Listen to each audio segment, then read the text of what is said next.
Tes, ya, halo, selamat pagi untuk kita semua. Saudara saya kajuakan, halo. Sebenarnya saya lama sudah tidak main drum. Saya biasa main gitar, tapi puji Tuhan lah, karena sementara kita main ini kita mengasah apa yang ada pada kita, puji Tuhan.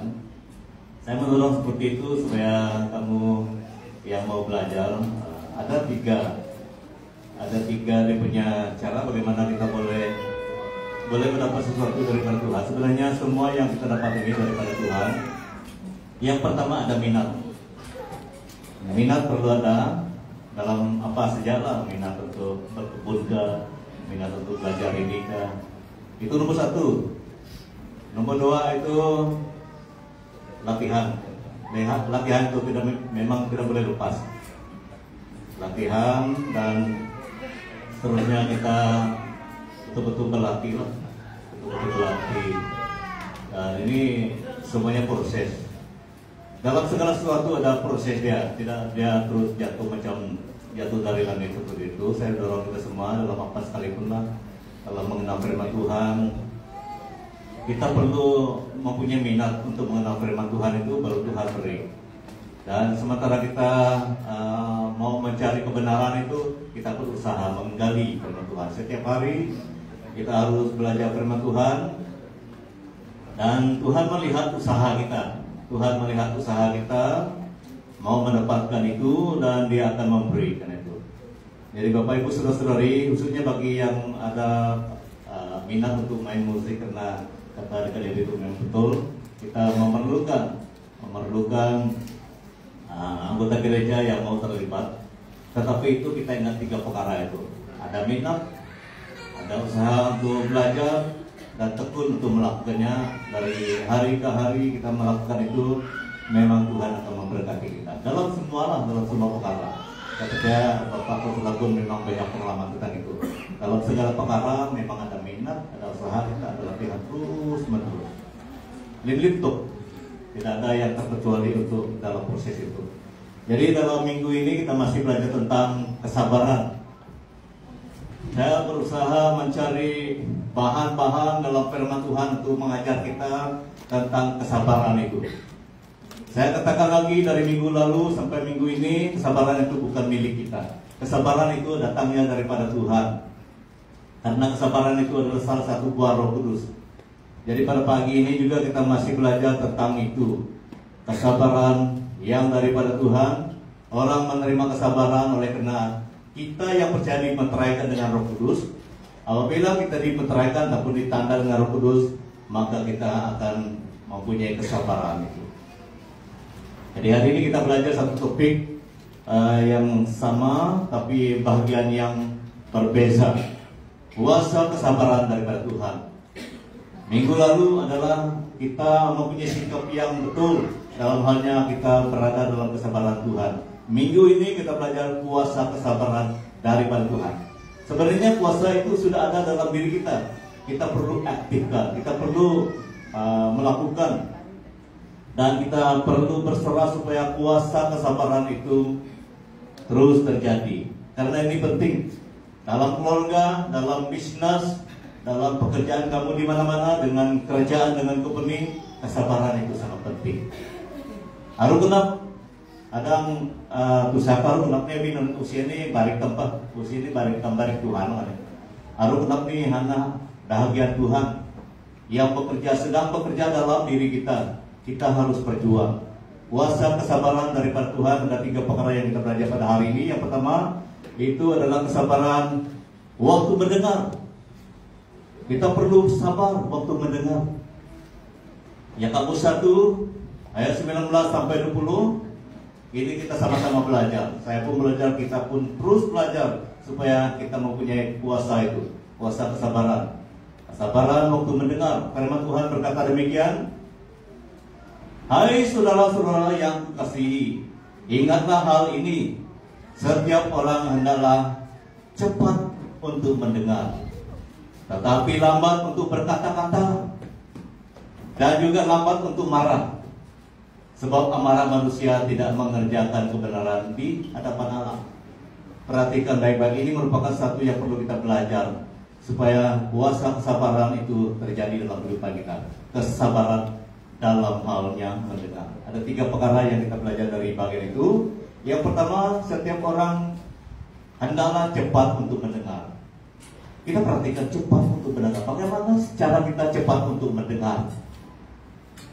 Kalau cepat untuk menuai, kita paham. Cepat untuk menggali, kita paham. Cepat untuk berjalan, kita paham. Tetapi cepat untuk mendengar, apa maksud cepat untuk mendengar, saudara? Jadi waktu saya kaji bahagian ini, cepat untuk mendengar artinya itu fokus dan meneliti kata-kata yang diucapkan oleh seseorang. Apabila saya berkata sekarang ini, kamu harus mendengar. Kamu harus meneliti apa yang saya katakan. Kita sama-sama. Waktu saya bercakap, kamu dengar. Waktu kamu bercakap, saya dengar kamu. Jadi dari sini adalah langkah yang perlu ada dalam kehidupan kita kalau kita mau mengalami kuasa kesabaran itu. Apabila saudara kita bercakap, kita betul-betul perhatikan. Kadang-kadang kita mendengar ataupun melihat orang bercakap, tapi pikiran kita pergi ke lain tempat, itu pun salah. Kita memang melihat dia bercakap, tapi pikiran kita tidak membuat pertumbuhan, memberi tumpuan, tidak memberi tumpuan kepada apa yang dia katakan, sehingga kita tidak mengerti, saudara. Kita tidak akan mengerti karena kita tidak fokus apa yang dia katakan. Kalau suami berkata, istri melihat, tapi istri mungkin ingat yang lain, itu pun salah, saudara. Begitu juga kalau istri bercakap, suami lihat dia, tapi dia ingat sawit dia, itu pun salah, saudara. Kita harus betul-betul perhatikan apa yang sedang dia katakan. Apa yang dia sedang katakan, baru kita paham. Seperti saya khotbah hari ini, pagi ini kamu memang melihat saya. Kalau kamu ingat kamu punya bagian yang lain, itu kamu tidak akan mengerti apa yang saya sedang katakan. Amin. Perlu beri perhatian. Waktu masalah terjadi di antara orang Israel satu kali, itu Raja Salomo baru dinobatkan sebagai raja. Tetapi Salomo bijak sekali.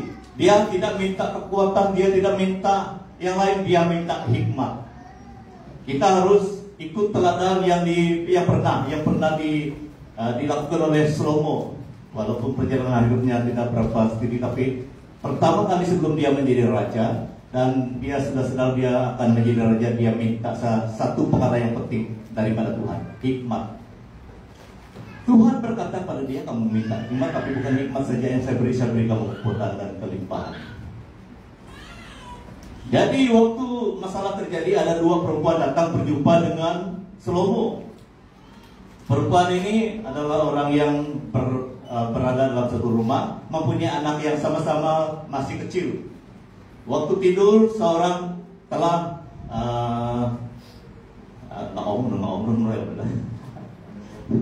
telah injak dia, sehingga anaknya mati. Jadi seorang mempunyai anak yang mati, seorang masih hidup, dan mereka katakan macam robot, itu anak saya, itulah saya. Tapi mereka pergi pada Salomo. Salomo mendengar, begitulah kata-kata yang satu kata dia punya yang hidup, satu kata dia punya yang hidup, dan sebagainya. Tapi Salomo memberi satu idea untuk menguji keduanya. Tolong bawa satu parang,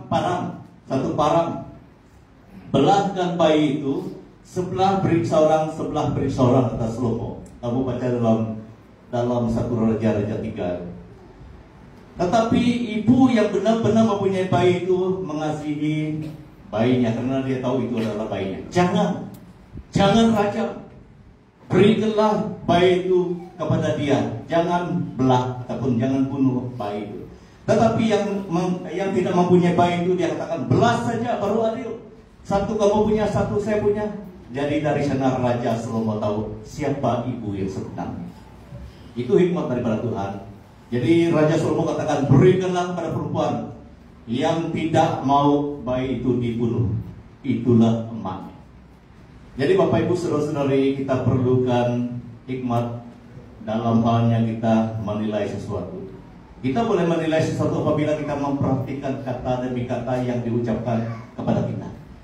Apabila seseorang berkata kepada kita, kita harus dengar baik-baik, supaya kita mengerti apa yang sedang dia katakan. Dan sementara itu kamu berdoa dan kita berdoa supaya kita tahu buat keputusan. Saya masih belajar tentang perkara ini. Memang ada masanya kita dapat, ada juga masanya kita lalai. Tapi kita belajar, terus belajar karena ini adalah firman Tuhan. Tuhan mau kita senantiasa menjadi orang yang cepat mendengar. Artinya fokus kepada apa yang dikatakan kepada kita pada waktu orang berkata kepada kita. Siapa saja lah, anak kita kah, pasangan kita kah, kawan kita kah, sahabat kita kah, yang sedang berkata kepada kita, kita harus fokus supaya kita mengerti. Yang kedua, firman Tuhan mengajak kita hari ini tentang kesabaran mendengar, lambat untuk berkata-kata. Apabila kita mendengar, kita berpikir dulu. Kita berpikir dulu apa yang mau kita sampaikan, supaya penyampaian kita, kata-kata kita itu tepat dengan apa yang diperlukan oleh orang yang mendengar. Ini adalah waktu Yesus datang untuk dibaptis oleh Yohanes. Yohanes katakan, jangan, sayalah yang harus kamu baptis, kata Yohanes Pembaptis kepada Yesus. Dan Yesus menjawab dia. Matius 3:15. Lalu Yesus menjawab, katanya kepadanya, biarkanlah itu terjadi, karena demikianlah sepatutnya kita menggenapi seluruh kehendak Allah. Dan Yohanes pun menurutinya. Jawaban Yesus sangat tepat. Dia tahu Yohanes itu segan kepada dia. Dia tahu Yohanes itu merasa dia lebih rendah daripada Yesus. Dia tahu Yohanes itu menghormati Yesus, tapi Yesus perlu menyampaikan kebenaran, menyampaikan sesuatu yang perlu digenapi oleh Yohanes. Dalam gereja kita, dalam keluarga kita perlu memberi jawaban yang tepat sesuai dengan apa yang sedang terjadi. Ini pergumulan dan perjuangan kita semua. Perjuangan kita semua. Memang tidak mudah. Memang tidak mudah memimpin orang. Memang tidak mudah memimpin keluarga kita. Memang tidak mudah melakukan sesuatu yang terbaik. Tapi apabila kita mengikuti prinsip firman Tuhan ini, lambat untuk berkata. Apa artinya? Setelah kita mengerti apa yang disampaikan untuk kita, dan kita sedang berdoa, barulah kita memberi jawaban yang tepat. Pembimbing yang baik, kita adalah pembimbing. Dalam keluarga masing-masing kita adalah pembimbing. Dalam gereja majelis Gereja dan saya adalah pembimbing. Di tempat kamu bekerja, mungkin kamu adalah pegawai, kamu adalah pembimbing. Pembimbing yang baik adalah fokus mendengar dulu, fokus betul-betul mendengar dulu apa yang disampaikan, barulah kita dapat memberi jawaban yang sesuai dengan keperluan masa itu. Kalau kita melihat orang bergaduh, saya selalu melihat juga, belum lagi habis dia cakap, dia sudah jawab. Memang tidak akan selesai, karena belum selesai dia bercakap, kita terus macam mau halang percakapan dia. Memang tidak akan terjadi sesuatu yang baik, saudara. Untuk menghadirkan, untuk membuat sesuatu yang baik, kita dengar dulu. Kita dengar baik-baik dulu. Ini sama-sama kita belajar. Belum ada yang lulus, kita sedang belajar. Ada yang sudah 90 lebih dan juga yang 40 lebih, tapi kita perlu belajar, terus belajar. Belajar untuk lambat berkata-kata setelah kita mendengar. Yang ketiga dari halnya kita kesabaran mendengar ini yang menarik juga. Ini perjuangan kita semua, lambat untuk marah. Jadi kenapa firman Tuhan katakan lambat untuk marah? Dia tidak katakan jangan marah waktu ini, karena dia tahu, Tuhan tahu, dan ditulis oleh Yakobus pada waktu itu, manusia memang ada masanya marah, termasuk nabi-nabi, termasuk Tuhan Yesus sendiri. Kamu lihat Tuhan Yesus pernah marah, tapi marahnya itu adalah menegur. Dia menegur. Kalau kamu membaca Yohanes 2 ayat 13 sampai 25, reaksi Yesus pada masa itu sangat tegas. Dia angkat meja, semua uang itu jatuh. Dia halau semua burung dan semua binatang dari rumah Tuhan waktu itu. Dia punya sikap pada waktu adalah sikap yang tegas dan betul-betul marah, karena dia tahu bahwa orang pada masa itu menggunakan rumah Tuhan tidak tepat. Mereka akan gunakan rumah Tuhan itu untuk mendapat keuntungan bagi dirinya sendiri. Tetapi Yesus datang menegur mereka dengan sikap yang agresif juga, tetapi dengan tujuan untuk memperbetulkan keadaan pada waktu itu. Saya akui kita semua ini ada masanya kita marah, termasuk saya sendiri. Tapi firman Tuhan mengajak kita dalam Efesus 40, apabila kamu menjadi marah, janganlah kamu berbuat dosa, janganlah matahari terbenam sebelum padam amarahmu. Jadi bagi kita yang masa kita marah, kita harus lihat matahari dulu sebelum jangan kita terus marah sebelum matahari terbenam. Artinya begini, jangan kita terus marah sampai bila-bila. Kita harus sadar bahwa kita perlu bertenang dulu. Kenapa kita marah? Apa tujuan kita marah? Kalau ada tujuannya, puji Tuhan.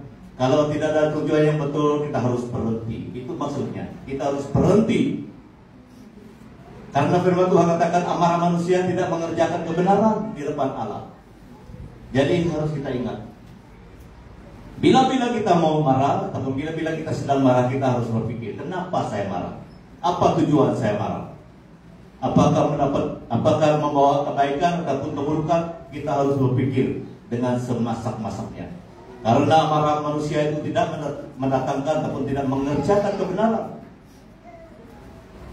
Tapi kalau kita melakukan kemarahan itu karena kita memberi satu peringatan ataupun memberi satu ajaran, kita harus jangan teruskan, kita harus menyatakan saya marah karena ini, saya marah karena ini. Ada tujuan dia. Jadi kita harus sadar apa tujuannya itu, karena amarah manusia yang berlebih-lebihan tidak membawa keuntungan. Jadi Bapak Ibu saudara ini yang kita perlu belajar. Kita belajar sabar waktu kita mendengar. Kita perlu sabar, kita perlu jaga apa yang kita perlu katakan supaya semuanya mendatangkan kebaikan untuk semua orang. Yang nomor dua, kesabaran yang perlu kita belajar adalah kesabaran dalam hal yang mengampuni. Ini pun perjuangan kita bersama, bukan satu dua orang. Semua kita harus berjuang, harus belajar untuk mengampuni. Matius 18, 21 sampai 22. Kemudian datanglah Petrus dan berkata kepada Yesus, Tuhan, sampai berapa kali aku harus mengampuni saudaraku jika ia berbuat dosa terhadap aku? Sampai 7 kali? Jawab Yesus berkata kepadanya, bukan. Aku berkata kepadamu, bukan sampai 7 kali, melainkan 70 kali 7. Oh, terlalu banyak. Dalam satu hari ada 24 jam. Dan kalau kita bandingkan berapa kali yang dianjurkan oleh Yesus untuk mengampuni, 490. 491 hari harus mengampuni. 24 jam, dalam 24 jam pun dia masih kalah dengan apa yang dianjurkan oleh Yesus. Jadi maksudnya jangan berhenti untuk mengampuni. Itu maksudnya jangan berhenti untuk mengampuni. Apabila seseorang minta ampun, kita harus ampuni dia. Sama-sama, kalau kamu minta ampun, dia pun harus mengampuni kamu. Kita harus berganti-gantian. Karena ada masanya kita neka, ada masanya kita tidak tepat percakapan kita, sikap kita harus sedia.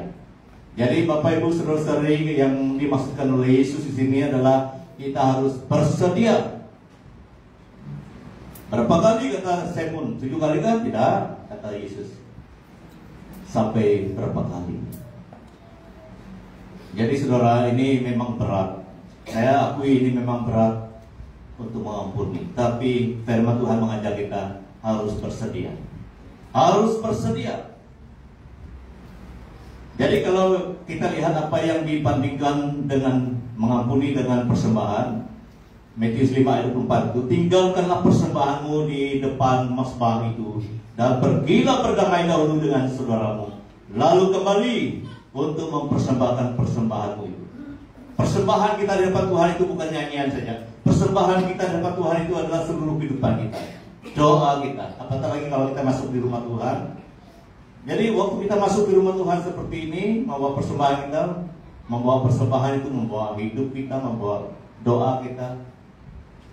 Kita harus perhatikan apakah masih ada sesuatu yang melekat di hati kita yang belum selesai.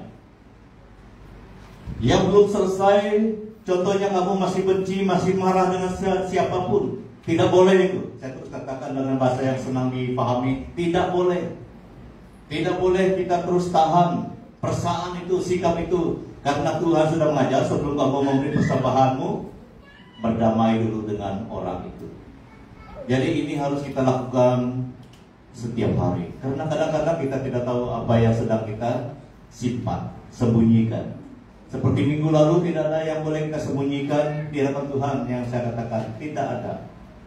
Lebih baik kita terbuka, kita cek hati kita, hidup kita. Apakah masih ada yang kepahitan, akar kepahitan, ataupun dendam benci kita simpan dalam hati. Sia-sia kita dalam rumah Tuhan kalau itu masih kita simpan, saudara. Sia-sia itu artinya berdamai dulu. Saya akui ini merupakan satu perkara yang memang tidak mudah, saudara. Tidak mudah. Tetapi itulah saya katakan, apabila kita berserah, roh yang sudah menandangkan kita ini mampu memberikan kita kekuatan untuk mengampuni. Amin. Tidak mudah untuk mengampuni, saya akui. Tetapi yang memampukan kita itu bukan diri kita, tapi Roh Kudus yang sudah memeteraikan kita. Roh Kudus itu tahu kita berserah mau mengampuni, dia memampukan kita. Sebelum terlambat, saudara, sebelum terlambat kita harus suka mengampuni, selalu mau mengampuni sesamanya kita. Kadang-kadang suami istri, kadang-kadang adik beradik, kadang-kadang kawan sahabat Anda kita, kadang-kadang memang ada sesuatu yang membuat kita tidak berapa selesa ataupun tidak senang satu dengan lain. Saya akui itu, karena saya pun melalui banyak perkara. Waktu kecil selalu bergaduh dengan kawan, selalu bergaduh adik-beradik, selalu bergaduh dengan orang tua. Saya dulu selalu melawan orang tua dulu waktu saya muda. Saya selalu melawan orang tua. Kenapa selalu melawan orang tua? Karena kita belum kenal Tuhan waktu itu. Tetapi apabila kita sudah mengenal Tuhan, perlu ada sikap yang daripada Tuhan dalam hati kita, dalam hidup kita. Amin. Kita perlu belajar untuk mengampuni. Karena berkat Tuhan itu tidak akan mengalir kalau kita masih ada akar pahit. Kalau masih ada sesuatu yang belum selesai di antara kamu dengan sesamamu. Karena Tuhan katakan, pergi dahulu dengan saudaramu lalu kembali mempersembahkan. Berdamai dulu, kata firman Tuhan. Berdamai dulu. Jadi katakan dalam hati masing-masing hari ini, saya harus senantiasa dalam suasana damai. Tidak perlu benci, tidak perlu marah, tidak perlu dendam. Karena itu adalah yang menghalangi berkat Tuhan masuk dalam hidup kita. Saya katakan, inilah yang menghalangi berkat Tuhan. Coba kamu baca Yesaya 59 ayat 1-2. Telingaku, kata Tuhan, tidak kurang panjang ataupun tidak kurang tajam untuk mendengar, dan mataku bukan kurang tajam. Yesaya 59. Saya tidak berapa dapat susun begini. Tetapi yang menghalangi antara aku dengan kamu adalah dosa dan kejahatan.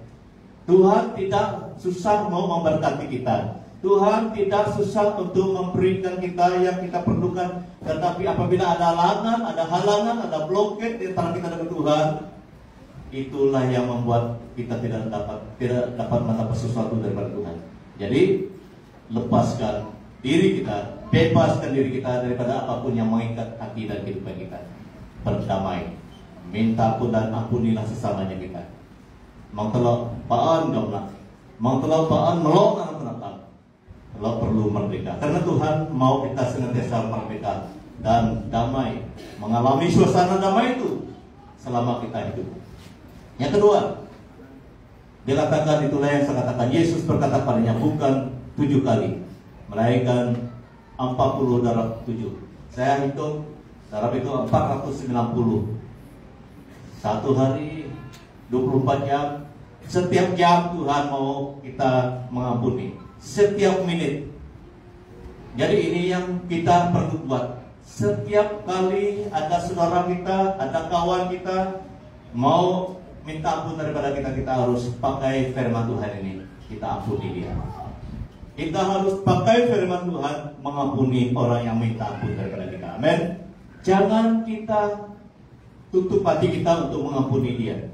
Kita harus senantiasa terbuka untuk mengampuni. Karena firman Tuhan mengajak kita, Matius 6 ayat 12, dan ampunilah Kami akan kesalahan kami, seperti kami juga mengampuni kesalahan, mengampuni orang akan yang bersalah kepada kami. Ini doa Bapa kami. Yang seterusnya Matius 6 ayat 15. Tetapi jika kamu tidak mengampuni orang, Bapamu juga tidak akan mengampuni kesalahanmu. Ini kata-kata Tuhan Yesus. Dia memberi kita sesuatu yang perlu kita hayati, yang perlu kita pikirkan. Apabila kita menutup hati kita untuk mengampuni, Bapa kita, Tuhan kita pun macam susah juga mau mengampuni kita, karena kita sendiri tertutup, karena kita sendiri menyimpan kepahitan, menyimpan dendam dan marah itu. Jadi lebih baik kita suka mengampuni. Bila orang minta ampun, kita harus mengampuni. Seliwai apa ya seliwai? Awi tak kaya si mau kasih, awi dah kaya si kita mau kasih. Saling mengampuni satu dengan lain. Yang seterusnya kita lihat dalam satu yang seterusnya, yaitu puasa kesabaran mengikuti Tuhan. Ada 3 yang saya belajar, yang saya bawa kita belajar pada hari ini. Kesabaran mengikuti Tuhan. Yang pertama tadi kesabaran untuk mendengar, yang kedua kesabaran untuk mengampuni, yang ketiga kesabaran untuk mengikuti Tuhan. Perlu ada kesabaran yang dari Tuhan sementara kita mengikuti Tuhan. Karena mengikuti Tuhan ini tidak semudah yang kita pikirkan. Tidak semudah yang kita pikirkan mengikuti Tuhan. Ada banyak cabaran tantangan. Firman Tuhan berkata, katanya kepada mereka semua, setiap orang yang mau mengikuti aku, ia harus menyangkal dirinya, memikul salibnya setiap hari, bukan hari Minggu saja, setiap hari, dan mengikut aku. Jadi ini merupakan pelajaran kita yang perlu kita hayati. Setiap kali kita mau mengikuti Yesus, kita harus menyangkal diri. Apa artinya menyangkal diri? Banyak buku tafsiran yang saya lihat artinya menyangkal diri itu adalah tidak mementingkan diri sendiri. Bahasa yang mudah kita mengerti, tidak mementingkan diri, tetapi kita ikut firman Tuhan, kasih diri samamu manusia seperti dirimu sendiri. Setelah kita mengasihi Tuhan, itu artinya tidak mementingkan diri sendiri. Kalau kita melihat satu bahagian firman Tuhan di mana, kalau membaca Kejadian 13 ayat 9, di mana orang-orang Abraham dan Lot itu semakin banyak dan tempat mereka pun sesak. Ada pergaduhan antara orang-orang Lot dengan Abraham. Abraham itu adalah angkal, pakcik kepada Lot. Lot itu adalah anak buah dia ataupun nephew dia kepada Abraham. Abraham memberi cadangan kepada keduanya, menunjukkan bahwa Abraham itu menyangkal dirinya. Sebenarnya Abraham itu adalah orang yang tua, orang yang layak memilih, karena dia adalah orang yang tua daripada Lot. Lot itu adalah nephew dia, tetapi Abraham sudah memberi satu teladan, menyangkal diri. Dia menyangkal diri, dia beri pilihan, dia beri keutamaan kepada Lot, memilih dulu, biar dia kemudian. Jadi Abraham berkata, bukankah seluruh negeri ini terbuka untuk engkau? Baiklah, pisahkanlah dirimu daripadaku. Jika engkau memilih ke kiri, maka aku ke kanan. Jika aku ke kanan, engkau ke kanan, maka aku ke kiri. Dia beri keutamaan kepada Lot. Ini adalah tanda Abraham, seorang yang betul-betul mengikuti firman Tuhan. Dia menyangkal diri. Dan kalau kamu baca semua teks itu, Lot memilih lembah Yordan. Lembah Yordan itu tanah yang subur, tanah yang penuh dengan air, dan memang subur. Dia pilih yang subur, dia pilih yang terbaik, dan Abraham terpaksa pergi ke pergunungan. Tetapi kalau kamu melihat dan kita melihat firman Tuhan, walaupun rupa-rupanya kawasan yang dikenakan kepada Abraham itu macam tidak ada harapan, tetapi oleh karena Abraham senantiasa disertai oleh Tuhan, dia pun diberkati. Lot diberkati, Abraham pun diberkati. Bapak Ibu saudara-saudari, kita kadang-kadang perlu juga memberi laluan kepada orang lain tanda kita menyangkal diri, biar kita kemudian. Tetapi ini merupakan satu yang perlu kita lakukan dengan hikmat dan kekuatan Tuhan. Tapi jangan lakukan itu waktu pemilihan preantor ini. Kita harus tawar diri saja lah. Jangan lihat kalau saya lagu juga untuk menyangka diri. Jadi waktu pilih preantor ini kita harus gunakan saya mau seperti yang dikatakan oleh Nabi yang sudah dibersihkan oleh Tuhan Allah itu, Al-Matur. Dia katakan, inilah aku, utuslah aku, kata dia. Jadi ini merupakan satu yang kita pikirkan. Tapi menyangkal diri ini adalah topik yang lain. Menyangkal diri ini kita perhatikan, artinya kita perhatikan semua orang. Kita perhatikan kita perhatikan semua orang, itu menyangkal diri. Ingat kata Tuhan Yesus, hukum yang pertama itu adalah kasihilah Tuhan Allah, dan yang kedua kasihilah sesamamu manusia seperti kamu mengasihi dirimu sendiri. Itu menyangkal diri. Kita perhatikan orang lain juga seperti kita memperhatikan diri kita. Itu menyangkal diri. Tidak jauh daripada firman Tuhan. Yang seterusnya, yang kedua, adalah tentang yang kedua itu memikul salib. Memikul salib ini artinya ada sesuatu yang baru yang kita sudah dapat daripada Tuhan.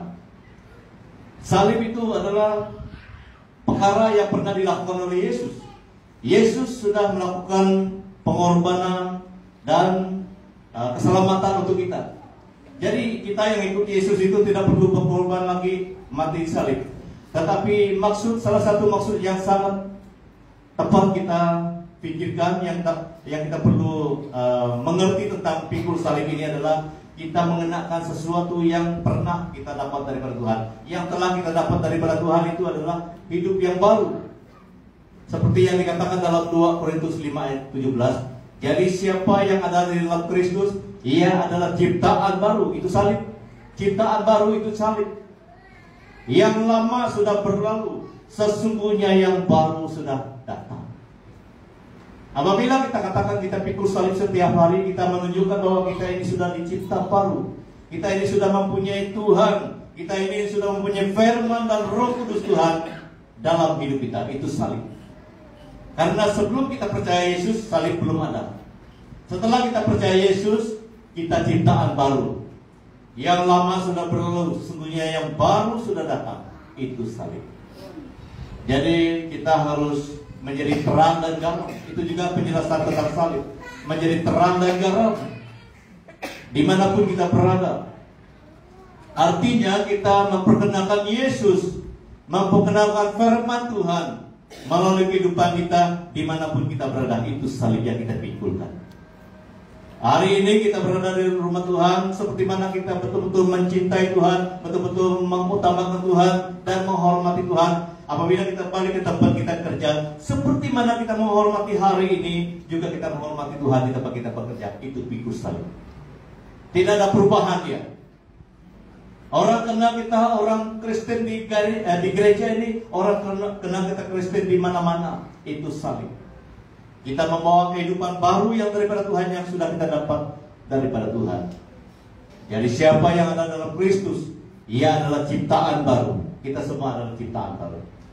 Ku ciptaan baru, manusia baru, yang lama telah lalu. Kita pertahankan yang baru itu daripada Tuhan. Kita semua mempunyai manusia lama. Kita semua, termasuk saya, ada sejarah lama yang tidak baik di tempat Tuhan. Tetapi puji Tuhan, karena Tuhan sudah memberi satu yang baru untuk kita. Itulah yang kita tunjukkan kepada orang lain dimanapun kita berada. Amin. Itu artinya pikul salib. Kita memperkenalkan Yesus, memperkenalkan firman Tuhan yang sudah ada dalam diri kita kemana-manapun kita pergi. Itulah pikul salib setiap hari. Yang terakhir, hari ini adalah mengikuti Yesus. Ini bukan satu perjuangan yang kita lakukan dengan kekuatan kita, tapi kita lakukan dengan kekuatan Tuhan. Kita ingat ikut Yesus itu adalah ikut pintu yang sesak itu. Pintu yang sesak, jalan yang sempit. Ini penjelasan tentang ikut Yesus. Berjuang. Kata Yesus, jawab Yesus kepada orang orang di situ, berjuanglah untuk masuk ke melalui pintu yang sesak itu. Dalam Matius 7 ayat 14, karena sesaklah pintu dan sempitlah jalan menuju kepada kehidupan, dan sedikit orang mendapatinya. Sedikit. Mari kita perhatikan kenapa Yesus katakan sedikit orang yang mendapatinya. Karena kebanyakan orang di dunia ini suka yang jalan lebar itu. Jalan lebar itu adalah menyukakan diri sendiri, menyenangkan kedagingan. Tetapi ikut jalan sempit, ikut jalan yang sesak itu harus mengabaikan kedagingan, berusaha ikut apa yang Tuhan mau. Mengikuti firman Tuhan itu tidak semudah yang kita pikirkan. Tetapi apabila kita betul-betul dipimpin oleh Roh Kudus, baru kita dapat masuk melalui pintu yang sesak dan jalan yang sempit itu. Saudara, Bapak Ibu yang kasih, apakah selama ini kita semua mengikuti Yesus? Dengan satu gambaran kita ikut jalan yang sempit, pintu yang sesak itu. Jalan yang sesak, pintu yang sempit, artinya kita tidak mengikuti keinginan daging kita. Kita tidak hanya mengikuti kesenangan diri kita sendiri, tetapi kita harus mengikuti apa yang Tuhan mau. Tidak mudah. Tidak mudah, saudara. Ada banyak peristiwa yang saya lihat di luar sana, di mana anak itu rela membunuh saudaranya karena perebut harta. Perebut harta karena mereka masing-masing mementingkan diri sendiri, sehingga dia tidak segan membunuh saudaranya sendiri. Saya rasa kamu pun ada baca itu dalam surat Kabar. Ada yang sanggup membunuh orang tuanya sendiri karena mau mencari sesuatu yang menguntungkan dirinya. Tidak perlu itu bapak, tidak perlu itu mama, bunuh saja. Ini adalah orang yang di luar Kristus. Tetapi kita di dalam Kristus, kita sangat menghormati orang tua, kita sangat menghormati sesamanya kita, saudara-saudara kita. Jadi itu adalah jalan yang sempit, pintu yang sempit dan jalan yang sesak itu.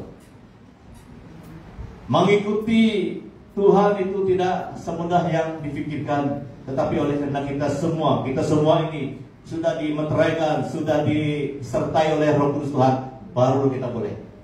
Kita semua boleh mengikuti jalan yang sempit itu, pintu yang sempit, karena kekuatan Tuhan menyertai kita. Ini yang kita perjuangkan. Ini yang kita perjuangkan. Saudara, kalau kita benar-benar ikut Yesus dengan kekuatan Roh-Nya yang kudus, kita akan dapat. Jadi ini yang kita belajar hari ini. Kita perlu ada kuasa kesabaran. Kuasa kesabaran untuk mendengar, kuasa kesabaran untuk mengampuni. Kita harus rela mengampunilah kesamanya kita. Bila saudara kita minta ampun, kita harus lepaskan pengampunan. Ini ajaran Yesus. Yesus mengajar kita untuk senantiasa sedia mengampuni. Yang kedua, kita harus sabar. Kadang-kadang keinginan daging kita mau membawa kita jauh daripada Tuhan. Jangan. Kita harus ikut pintu yang sempit, jalan yang sesak itu, karena itulah ikut jalan yang menuju kepada kebenaran dan kehidupan. Dan kita harus belajar dan terus belajar untuk mempertahankan kesabaran Tuhan dalam diri kita. Mari kita berdoa. Tuhan Yesus, terima kasih Bapa, oleh karena firman-Mu mengajar kami supaya kami senantiasa sabar dalam halnya kami mendengar, supaya kami senantiasa sabar mengampuni. Memang susah, mengampuni adalah satu perkara yang berat, tetapi oleh karena kekuatan daripada Roh Kudus-Mu Tuhan, kami akan dapat, kami selalu dapat mengampuni. Dan mengikuti Engkau itu merupakan satu perjuangan kami. Kami harus sabar karena kadang-kadang di tengah perjalanan hidup ini ada cobaan, ada tantangan cabaran, ada sesuatu yang mau membawa kami menyimpang dari Tuhan. Tetapi firman-Mu mengajar kami pada hari ini supaya kami sabar mengikuti Tuhan dengan kekuatan daripada Roh Kudus Tuhan. Karena perjuangan kami mengikuti Engkau itu harus mengalahkan keinginan daging kami, dan kami harus mengikuti kehendak Tuhan. Dengan pertolongan daripada kuasa Roh Kudus-Mu, kami semua dapat melakukannya Bapa. Terima kasih Tuhan Yesus. Biarlah kuasa kesabaran ini terus terjadi dalam kehidupan kami, sementara kami menanti perjalanan kami menuju kepada Engkau, pulang kepada Engkau Tuhan. Kami mau diberi kemampuan untuk senantiasa dalam kuasa kesabaran ini, karena kami tahu Tuhan akan memampukan kami semua. Terima kasih Bapa, terima kasih berkati kehidupan kami, perjalanan hidup kami. Tuhan berkati bisnis kami, pekerjaan kami, Tuhan berkati ahli keluarga kami, Tuhan berkati semuanya. Haleluya Bapa, terima kasih Tuhan, terpujilah nama-Mu. Di dalam nama Tuhan Yesus Kristus kami mohon semuanya ini. Amin. Jadi saya beri masa pada hambanya untuk memberi berita sidang dan doa penutupan.